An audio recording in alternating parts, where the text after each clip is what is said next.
Well, hello and welcome to the Mindset Mentor. Well, happy new year. So exciting. We are heading into a brand new year, which means a brand new you.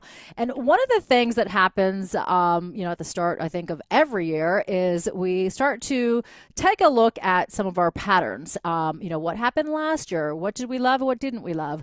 How did we use our money? Did we overindulge through the holidays?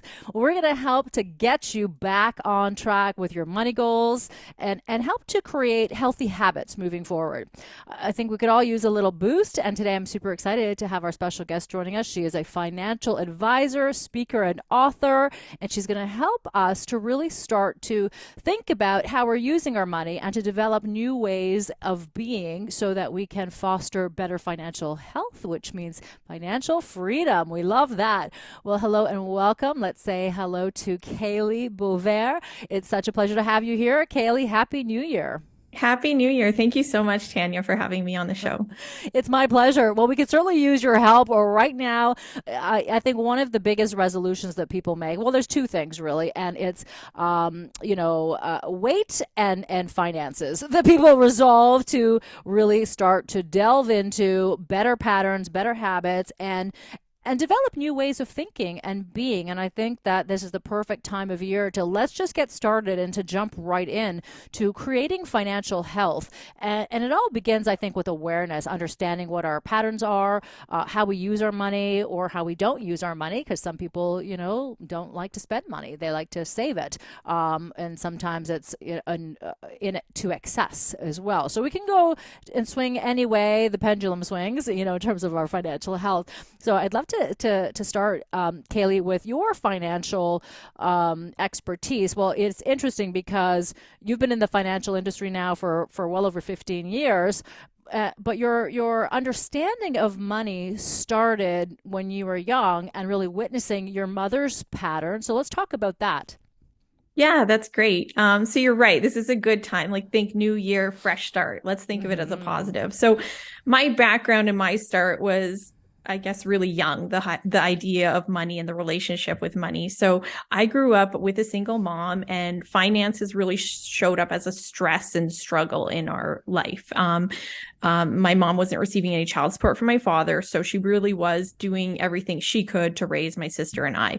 And so at that time, it meant, it was hard. It was hard work. She was working 5 jobs at one time, I remember. And so I started, learning and understanding money really early on, because what I noticed was, hey, not everyone is going through the same struggle. Like, as I looked around and saw that, some of my friends had some of the toys that I wanted, but I wasn't Mm-hmm. able to get, but they were getting, and things like that. So it sort of piqued my interest that, okay, other people have access to this, and they're not going through the same struggle. So I became kind of like I guess, a student of it all, of money, and trying to figure it out.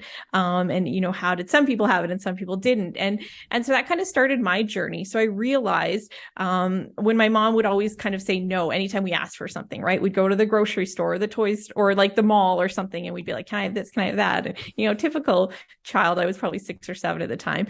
But then I remember one day, like, my best friend had a Super Nintendo, and I wanted one so bad. I didn't want to have to wait till I went over to her house to play Super Nintendo. And so I asked my mom, I'm like, and I kept asking her, and she's like, no, we can't afford that. You're not getting a Super Nintendo.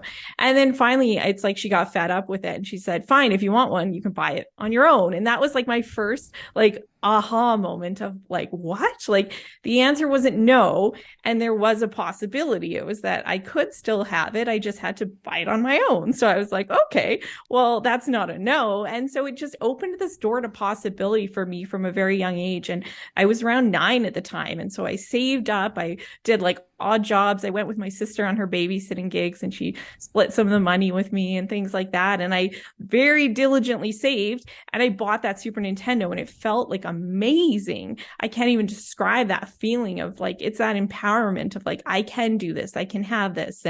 And from that point on, it was just like that was my journey of going, okay, I can save up, I can do things, it's in my control. And that was sort of my journey on. And I would do kind of like little entrepreneurial ventures. So I think, from that beginning, what I learned was like, this was my start, and seeing my mom struggle, and money could cause stress and kind of wreak havoc on a family. But there was also possibilities, and that we didn't have to be sort of just like a result of our circumstances, that we could change things. And I want everyone to know that and believe that with their money. So if it is, 2023 and it's this fresh start, can we all come into this new year with that belief in the possibilities of what we can have and what we can achieve with money? I'd love to see that be what people bring into the new year Yes, when it comes to money. I love that. So well said. It's really about, redefining what we think about money if we are stuck in a negative sort of a mindset when it comes to money and our patterns and our habits. So it's an inspiring story to hear that, you found that momentum to move forward, to find a different way, to not get stuck and trapped in a belief system. And oftentimes we mimic our financial patterns through our upbringing in our childhood, and it really can create negativity. If you are in an environment where you see that struggle, sometimes we create that same struggle, or if we have modeled and seen a pattern of financial debt, we also can quickly adopt that pattern. And I know for me, growing up, there was always that sort of limitation and that lack. My parents were always struggling financially, and in debt. And I sort of adopted that way of being when I was younger. And, I remember my first credit card. I, got that credit card, was so excited, and I maxed that out, and I struggled to always pay just the minimum, and it was a pattern that I have. And until I could actually rework my mindset to create, a new financial way, then I was limited. And I think that so many of us are in that same boat where we're struggling. But again, it's about flipping the switch and seeing things in a new way, because it's our perception that creates our reality, whether we're talking about, finances, health, relationships, career, any aspect of our lives. It's our perception that creates our reality. So this is it, everybody. This is your opportunity to start perceiving life and wellness and financial well-being in a new way, that you can achieve it. It is yours. It's right there for the taking, and we're going to help you get there. So I want you to stay tuned, and you're going to learn some really awesome tips and techniques and tools that are going to help you to develop a much better financial habit. And also, as we head into this wonderful brand new year, it's a clean slate. We can wipe away some of the negativity that has accumulated, or certainly the perceived negativity that has accumulated with our finances, and know that we can make that shift and change, just like you made a shift and a change when you had that realization as a young girl that, wait a minute, I can get myself out of this situation because I have an option. I have an option to take action, to move forward and start to attain those goals that I want. So let's talk about, some of the ways that the listeners and the viewers can learn to create a new way to move forward positively with a financial goal. Yeah, I love that. You're right. And again, new year, hopefully this is the fresh start for people. So I think if we can kind of create intentions, like I know when we talk about New Year's resolutions, I think there can be some negativity around that word resolution, or it seems like it's hard, or a lot of people sort of just tap out after a month or so and it doesn't continue on. So if we can change it to an intention, does that feel easier? Does that feel lighter and more attainable and achievable? And I think it does. And I think a good intention for all of us that we can take on with money is just, how do I feeling good about our finances in 2023? So can we all have the intention, I want to feel good about my finances in 2023? And that's going to look different for everyone on how they're actually going to get there and achieve that, because everyone probably has a bit of a different pain point with money. Like you said, it might be the belief system that they want to shift. It might be debt that they really want to work on and get rid of. It might be saving more. It might be investing. So, what that's going to take to get you feeling better is probably going to be different for everyone. But what you can see is like each action you take throughout the year, you can kind of decide, does that feel good? Does that feel like I'm getting towards that intention of that positivity towards my finances, or does it not feel so good? And then in those moments where it doesn't feel so good, it's like, okay, maybe that's where we need to have the shift. Like for me, I told my daughter, she's 8 years old, and I'm like, Ivy, I have to stop spending so much money on skip the dishes. Like, you are my accountability partner. Don't let me do it. Don't let me order skip the dishes. And she was just like, but mom, I like skip the dishes. I'm like, no, this is a good goal for us both to have. We'll both be better off. So she told me at the grocery store last night that she's going to help with that. But so again, everyone has that different pain point. But what I can say is be realistic with whatever it is that you want to change or shift this year.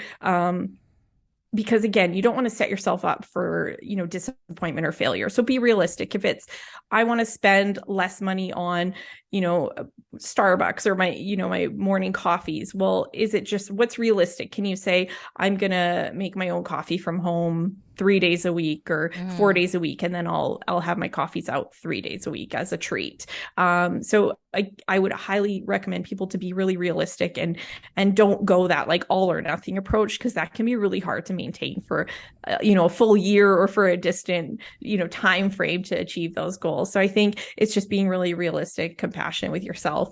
I think a big goal for a lot of people will be to do with spending, because 2022 we saw inflation and everything get more expensive. And so I think there's this consensus of like, how can we scale back on some expenses in case, we have to revert more money to some of these things that we can't adjust, like our mortgage and things like that. If you've seen those increase, well, we need to divert money that way. Those are sort of more of the needs. And then there's the wants. And maybe there's some of those we can get rid of or eliminate or reduce. So I think spending is a big one for people coming into the new year. What are some things you can do? Again, be realistic. Don't be too hard on yourself. Take an inventory. Like you've said, awareness is key. So can you take a look at a past month and see, what you're spending? And it's not a guilt exercise.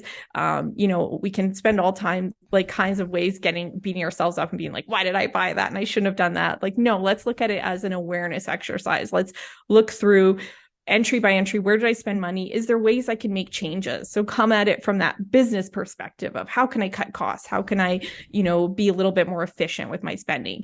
That's a great one for if you're looking to kind of curb your spending. Again, what I did, get an accountability partner. So mine was my 8-year-old. I mean, I'm sure I could have other ones too, but she's a really good accountability partner. So find someone in your life, maybe it's a friend, and you guys can do kind of like a challenge together of spending less or whatnot. And then I think another one, or I hope as the financial professional, that another one for people for the new year is saving more, because that is really where the magic happens. That's empowerment, when we can have more savings, when we have that, if it's that surplus account or that financial freedom. So when it comes to more savings, I highly recommend everyone just do what is possible for you, because anything is better than nothing when it comes to savings. So if you look at what you're earning and what you're spending, and there's, maybe you're like, I can probably spend or save an additional $50 a month. Well, do that. That's huge. And that makes a big difference, because we all know the power of compounding growth. It's quite magical when we give it some time. And it starts by just putting money away and saving. So I would say for that, just do something. Anything is better than nothing for that savings goal. As well, for a savings goal for people, have that, again, that emergency account or that surplus. I don't like to say emergency account, because I believe in the power of our words. And if we're saying emergency account, maybe we're inviting in an emergency, and we don't want that, right? We want to avoid that. Mm-hmm. So I like to say it as your like power account or your empowerment account, that you have this extra there in case, like, okay, my job's not going like I want it to go, or something came up and I have to do a repair to my home or something like that. So really focusing on building that up. Again, if you don't have one already, already, completely okay. This isn't an exercise of guilt or feeling like I'm Mm-hmm. behind or anything, right? We're starting fresh. We're starting a new year. So just say, okay, I'm going to build it up though. And how can I do that? I'll add some money every month. And kind of just have it automatically if you can, right? So automate whatever you can, and maybe that's coming off your paycheck every month, and you have like $50 a month or $100 a month going to building that empowerment account, that one where it's something happens, this is my safety net, this is my extra. So again, that's a good goal, and I hope as the financial person that people lean in towards that of like, how can I save more, how can I build my wealth, and there's so much power in that when we do that. So those are, I Mm-hmm. think, some of the things I would hope people could carry into the new year. A mindset one is huge too, because coming out of 2022, it was a hard year for our finances. Like, I think we need to acknowledge how hard it was. We had inflation making Mm-hmm. everything more expensive. We had interest rates increasing, where it's you, if you have any debt, if you had mortgage that you're renewing or you had a variable rate mortgage, you saw that increase in price. And then the stock markets went down, and we saw, a big decrease in those. So I think everyone needs to acknowledge, yes, 2022 was a really tough year. It was a tough season, but what can we do? What is in your control now going forward? Mm-hmm. Yeah, absolutely. And I think it's really important to remember that life is about cycle. Nothing lasts forever, right? So the good and the bad, it's always a rotation. So it's really important to know that, yes, okay, we may have all struggled, but we will get through it. And, for people who had issues with the interest rates and they found that difficult in terms of, keeping up the mortgage, paying the bills, that's a challenge in and of itself. But then you have the flip side of that, or the other a half or a portion of people who want to buy a house and now think that it is impossible. And so the first thing is you got to look at your mindset and be open to changing that mindset. Remember that neuroplasticity. Our mind is flexible. It's plastic. It's malleable. So we can shift at any time. So we want to just be open to the possibility of change and bringing in what it is that we want, even though we struggled in any situation in our lives. We can make that move to go in a different direction. And again, you have to have that belief system of that you can do it and you can achieve it. And remember that this is a brand new year that we're heading into, and we want to maximize and live our best lives. And you can do it. You have the power within you to achieve your goals. And we're going to help you attain your financial goals for 2023, whether that is to get out of debt, right, to become debt free, and to, wow, like how amazing would that be, to eliminate the stress, the financial pressure that can really erode the quality of our lives. It's one of the top reasons that couples fight, right, is their finances. So it really can have a snowball effect, when we can get our finances back on track. So again, that could be a goal to be debt free. Your goal might be to be able to afford that home, or to pay off your car, to save for retirement, right? Or to save for an education fund for the kids. Whatever those goals are, we want to help you get there. We want to get your money back on track for 2023. And it's important to just start somewhere. As you said, Kalee, it could be that start of, $50, saving $50 a month. And right now, if you're always struggling and you're behind, that might seem impossible to you. But I love what you said, Kalee, was to automate it. And I know for me, many years ago, when I started to automate, my savings, it completely transformed my finances in a huge way. All right. Well, we are learning some incredible financial tips to help us get back on track with our finances for 2023, a brand new year and a brand new you. We're going to continue the conversation with Kalee Boisvert, who is a financial advisor, an author, and speaker. Stay tuned for more here on Sauga 960. You're listening to The Mindset Mentor. Welcome back to the Mindset Mentor. I'm Tania Kolar, helping you live your best life. Well, I'm so excited when it comes to a new year because a new year is a fresh start. It's a clean canvas for you to start creating a life that you love. And it's so exciting that, we have a chance and an opportunity to take control of our financial wellness as well, which is also very important in terms of living your best life. When you're struggling financially, it creates a lot of stress and tension. And there's small things that you can do that right now may seem impossible to you. But if you take those small steps and those small actions, you can really, truly start to create a life you love. So let's continue the conversation with my special guest today, who is a financial advisor. She is an author and speaker, and she is helping us to create better financial habits and to sort of start bringing in that financial abundance. Kalee Boisvert, it's a pleasure to have you on the Mindset Mentor today, and I'd love to continue the conversation on, helping to create better financial habits. We talked about, financial goals, whether they be, saving for retirement or education or that home or just getting out of debt. There's some really great keys that you spoke about. And I know one of the things that you specialize in as well, Kalee, is helping women, with their finances. And, I love that because I think a lot of people are stuck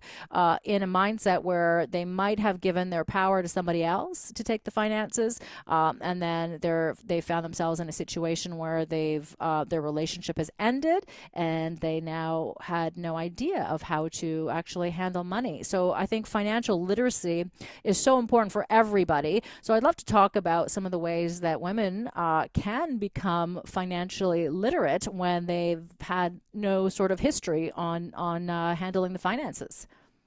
Yes, you're right. That's such a great comment and topic because it's a lot of what I do work with in my business. So my business is primarily working with women.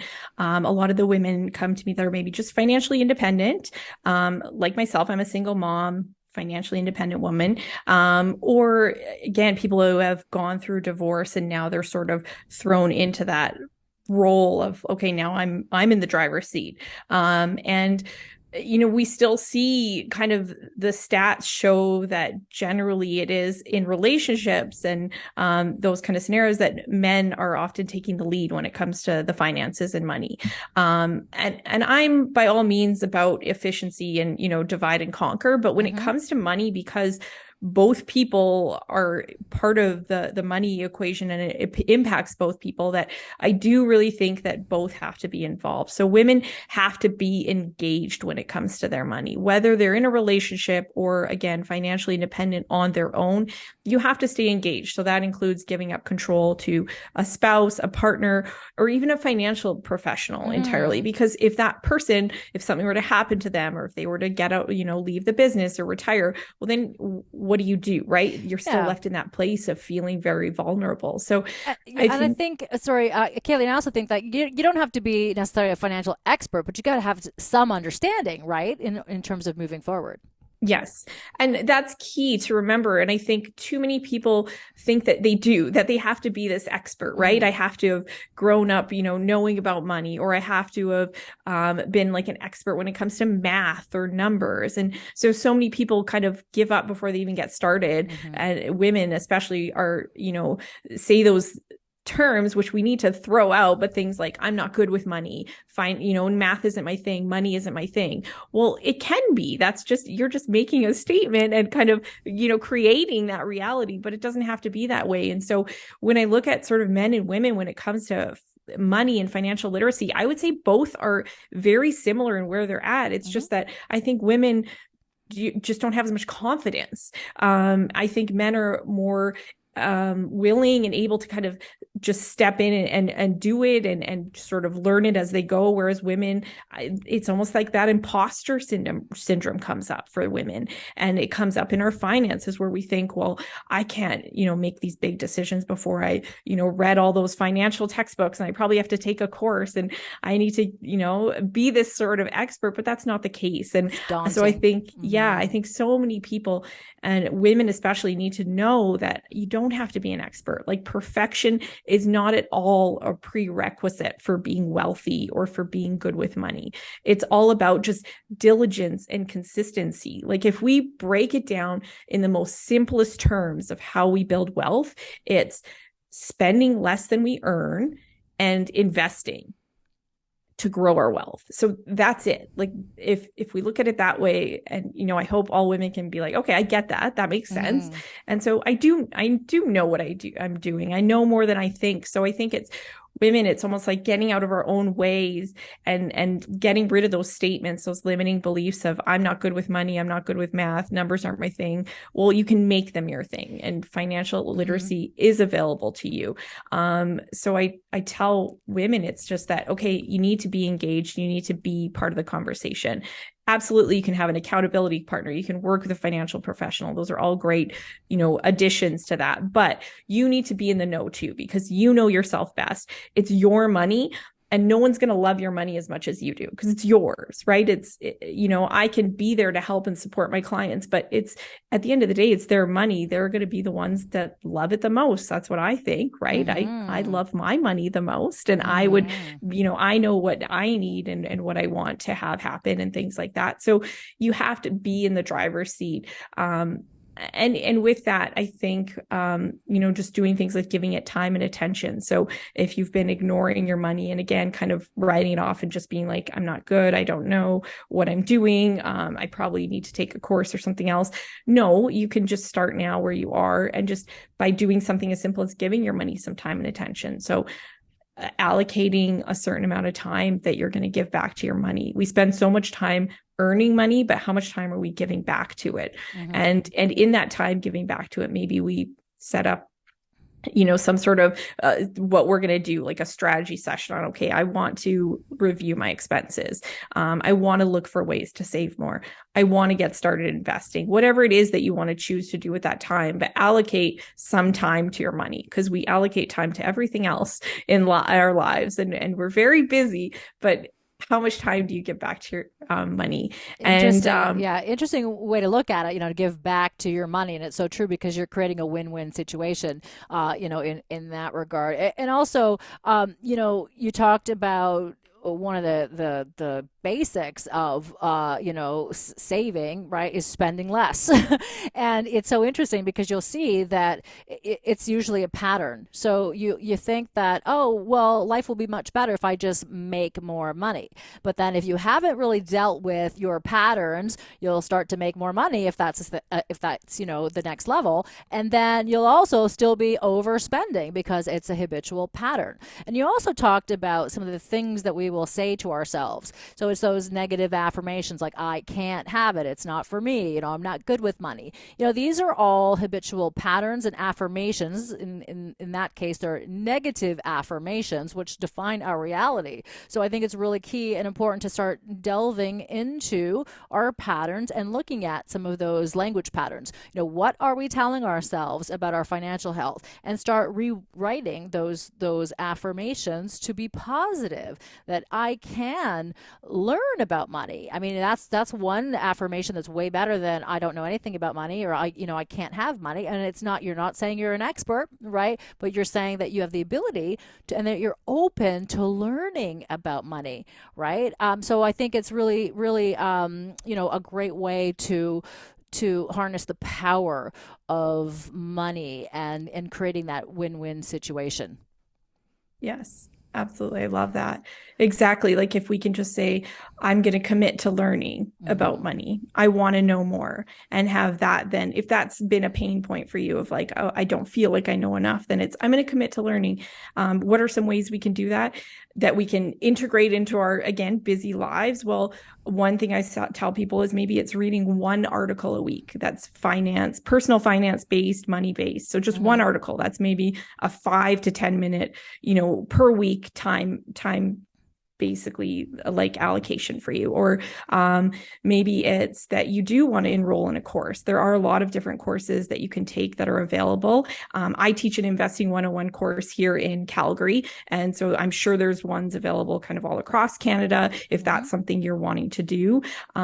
Again, get an accountability partner. Maybe it's that you guys want to learn about a certain topic together and you can kind of be little study buddies and say, okay, we want to learn about inflation. What does it mean? And then you both kind of go away, research and share what you learn. And then another one is just reading a personal finance book or something like that. And again, just one book, maybe it's committing to just in 2023, I want to read that book I have sitting on my nightstand or whatever, that's all about money and investing or whatnot. So there's a lot of ways that you can build that financial literacy, because we haven't learned a lot of this along the way, right? We acknowledge that probably in our school years, it wasn't part of the curriculum. And even in our post-secondary education, it might not have been covered. So give yourself some compassion and say, it's okay that to be in this position, because I didn't learn this along the way, unfortunately, but I'm here today. I'm committing to learn it now, and I'm just going to take it slowly. Just like anything we learn in life, we have to be, take it slow. We need practice. It takes time. And the same is true with learning about money. So if it feels like you're drinking from the fire hose at first, that's okay. But as you slowly, again, do one thing at a time, it's going to compound. It's that compound effect, right? Compounding knowledge. Yeah. And, I think it's really key as well. You were talking about having an accountability partner because we're talking about money then, having that conversation and not feeling as though we're alone and nobody else is going through this as well. So there's all this, social media, and you see everybody with these amazing pictures on the cars and the yachts and all this kind of stuff, but we don't really know the reality behind that, right? Some of it is reality, and some of it is just, it's a photo to give the implication, but we don't know, how much debt that person has or how much they don't have. But we always think that, oh, they're doing better than I am, and then that's where you start to give up and you think, well, it's hopeless, and it's never hopeless, right? Ever. And so if you're listening right now, you're listening for a reason. We're going to help you get your finances back on track for 2023. Doesn't matter what your past is. It doesn't matter how much money you've spent, how much money you have, or how much money you don't have. This is a brand new year, and it's a brand new opportunity for you to start moving forward in a way that empowers you. So let's start getting rid and eliminating those negative beliefs that we have about money, eliminating the negative affirmations that we have about money, and start fostering better health and gaining financial literacy. Taking the courses that you need, reading the articles, reading the books. And, I love your advice, Kalee. You could start small. You don't have to read all these textbooks, right? Start with an article, start with a page a day or one page a week, whatever it is. But it's so important to start, because we can be very stagnant in life.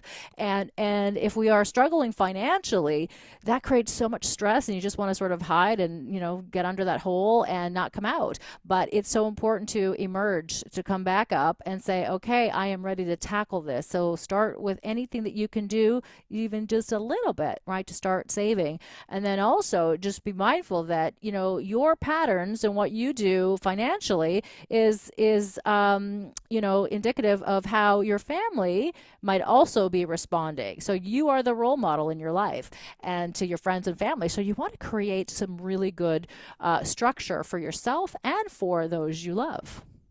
Yeah, exactly. Because it's our children too, right? They're listening. Like I said, I have my 8-year-old that I'm trying to teach about finances. I have a kid's book coming out in September this year about a little girl learning about money. And that's what I'm trying to achieve with that is, I think the biggest regret I hear from people with their finances I wish I would have started sooner when it comes to investing and growing their wealth. And so it's like, well, how soon can we start? That's kind of my experimental mind. And it's like, well, we can start really early. We can have conversations with our children as young as like 5 or 6 years old, just very basic money conversations. But again, it's money knowledge builds. It's like math, right? We learn addition, subtraction, then multiplication and division. Like it builds on itself. And the same is true with money. So if we can start really young, they're going to be building on those concepts, and we can teach a lot to the next generation. So they don't have that biggest regret. Like if I can tell you what I hear time and again is the biggest regret people have is they wish they would have started sooner, because we always can see those charts of like, okay, if you start saving $300 a month starting at 25, you'll be a millionaire by this time and whatnot. So it's, what can we do now to have a positive impact for the people around us? And not beat ourselves up. I love that, right? So it's okay, wherever you are is exactly where you're meant to be, right? So be kind to yourself, give yourself that self-love, and know that this is a time of transformation. It's a new beginning. So if you're not loving the results that you've seen, it's time to start creating new results. But also be very gentle and kind with yourself. It doesn't support us when we start to tear ourselves down and get stuck in the should have, would have, could have, right?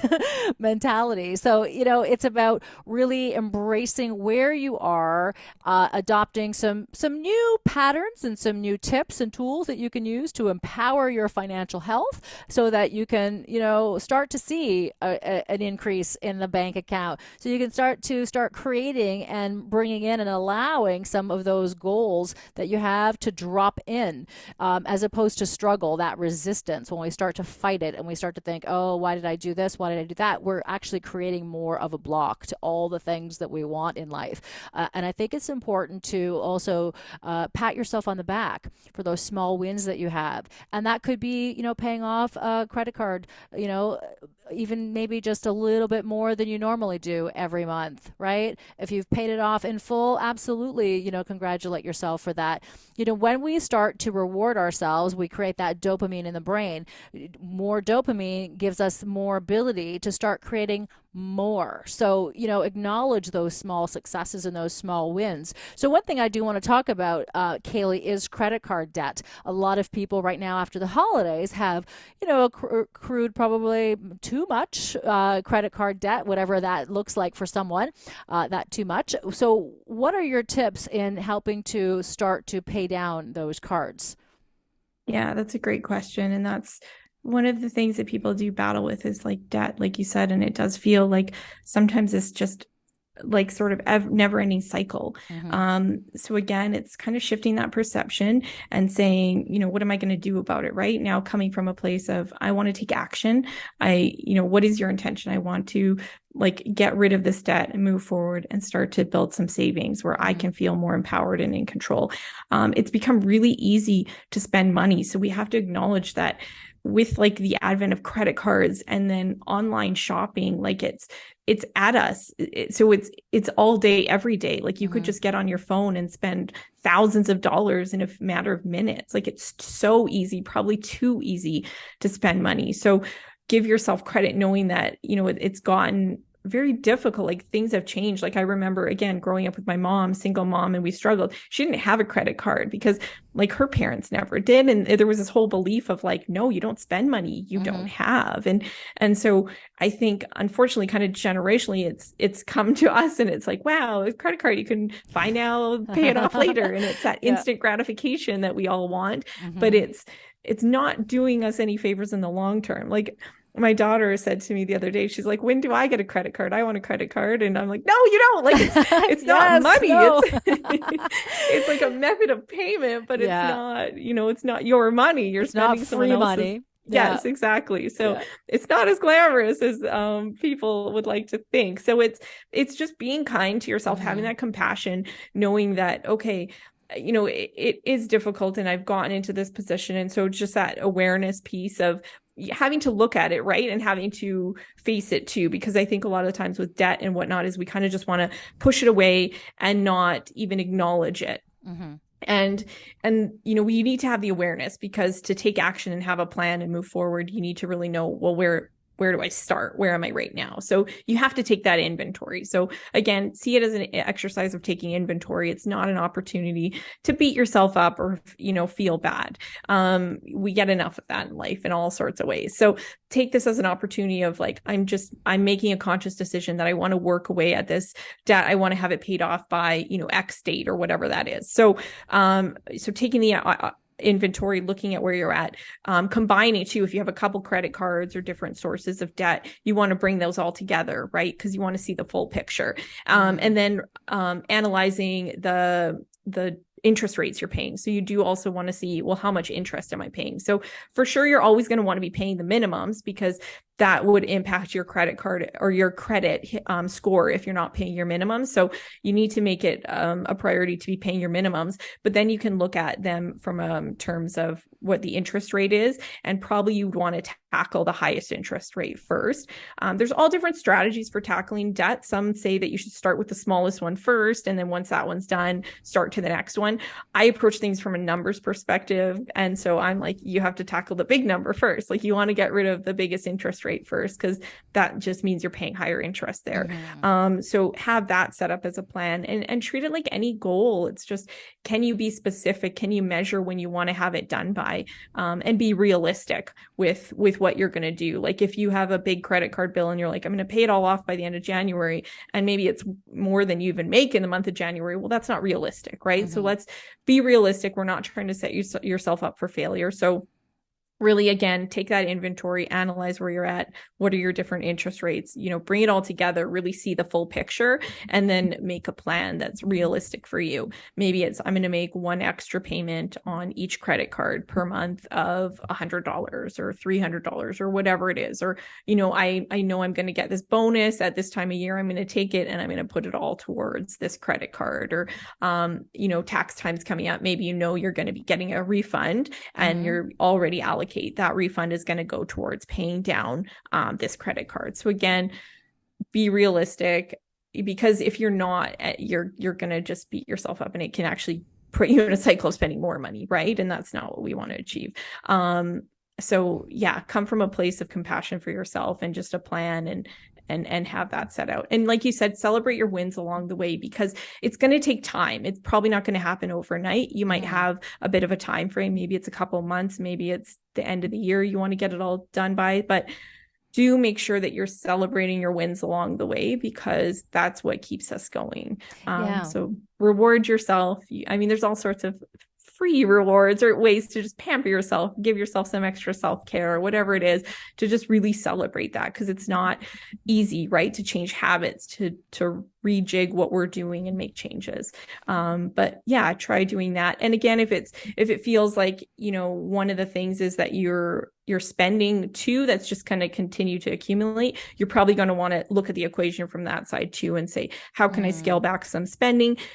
Does it feel like my spending is not aligned with my values or goals, or is it getting kind of out of control, or where I'd like to see it? And I have a client, she's such a diligent saver. And so I'm like, you're amazing. Like, how do you save so well? What do you do? And she said, every time she goes out and goes shopping, she leaves all her cards at home. So she doesn't bring a bank card, credit card, or anything with her. And I was like, what? Like, that was a bit mind blowing to me. But she said, yeah, because then she goes home, and if it's something that she just can't stop thinking about for a few days, then she knows she really wants it, and she'll go back and get it. But for the most part, she doesn't. And I think that's probably true for most of us. For most of our purchases, we can look back on and be like, yeah, I didn't really need that. So if it does help to kind of take away that ease of just, I'll just buy it right now kind of thing, then leaving your cards at home, that's a great idea too. Oh, I love that, because it avoids that impulse purchase. We do live in an instant gratification society, and it's easy. It's easy to spend money. We have access to it. And of course, if we have our cards and the cash there, we're going to spend it, or we can spend it. So great tip. I like that. So what other tax tips can you give us as we head into a new year and we're starting to think about tax season? Yeah, everyone loves tax time, right? Oh yeah. All the accounts. Yikes. So just tax time. A big one for us here in Canada is we have RRSP accounts, so registered retirement savings plans, and we have tax-free savings accounts, tax-free, so TFSAs. Those are kind of the best tools we have as like saving mechanisms and tax sheltered, tax deferred growth. So that's kind of should be probably the majority of our focus, because if it's going to be different for everyone. If you're self-employed, you're going to have write-offs, things like that, which are great.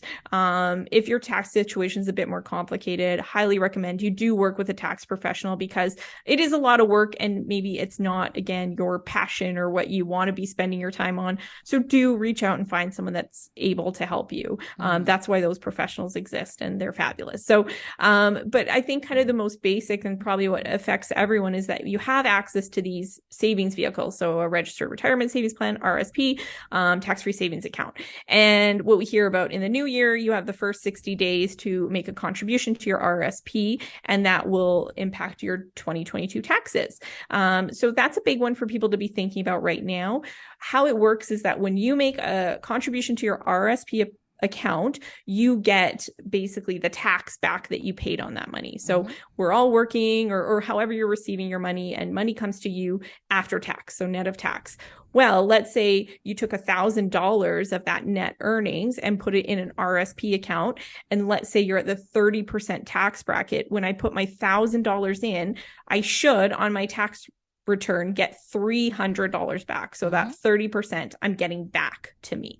So that's kind of how an RSP works. And then inside, you can do all sorts of investing with it and have it grow, and it's not taxed on that growth. But that's a good thing to think about right now. If you have some extra cash sitting around, making an RSP contribution, if you have the contribution room, makes sense, because again, you get that money back, and maybe you make a plan too for what you're going to do with that money that comes back. So maybe you say, with my tax refund, I'm going to put that money into a tax-free savings account. So tax-free savings account being a little bit different, you don't get a tax back essentially. So when you put after-tax money in, that's it. But the benefit to it is that it grows tax sheltered, and you can take it out anytime, and there's no tax implications. So that's a great double saving strategy where you're actually creating money to invest, right? So you're putting money in your RSP account. With that refund that you're getting back, you're now using that money and putting in a TFSA. So you've created this extra wealth that you're going to use to build and grow. So I think that's a really good tax idea or strategy for anyone at this time of year. That's, still something you can do, that you have some time for. So you have the first 60 days of this year to make those RSP contributions. A lot of people have started, trying to think about, does it make sense for me? Because now with the advent of tax-free savings accounts, we fast forward to what happens when you start drawing money out of these accounts. When you take money out of an RSP account, you're taxed on it. When you take money out of a TFSA account, you're not. And so what happens is people get to that point in their retirement, they start taking money out of their RSPs, and they're like, I have to pay tax on this? This sucks. Yeah. But again, it's because you got your tax back at the beginning. So the rule of thumb, and this is very simple, it's going to be probably a bit different for everyone depending on your unique scenario, but the rule of thumb is, if you're going to be in a lower tax bracket in your retirement years than you are right now, that making RSP contributions do make sense, because you're going to be in a lower tax environment. So again, in my example, let's say I'm in the 30% tax bracket now. I got my $300 back because I made my RSP contribution. And then fast forward to retirement years, let's say I'm in the 20% tax bracket. So now I'm taking the money out of my RSP and paying 20% tax. But I got back 30%. So I saved myself 10% tax. So yes, you do have to pay tax later on, but if you're going to be in a lower tax bracket in those retirement years, you will be better off. There is still some tax savings to be had. So again, that's in its simplified form, but those are, I think, some good ones that everyone can consider right now with this time of year as some tax strategies. Yes, excellent advice. Thank you so much, Kalee. And unfortunately, we are out of time. So listen, everyone, that's a wrap for the Mindset Mentor. Make sure that you start looking at your finances and move forward in a way that is empowering for this brand new year and a brand new you. Kalee Boisvert, an absolute pleasure having you here and helping to educate the audience on how to move forward. Thank you so much. Awesome. All right. So remember that your mindset is like a muscle that needs to be worked and stretched. And again, creating your best life begins with your mindset. So stay tuned. We've got more coming up here on Sauga 960.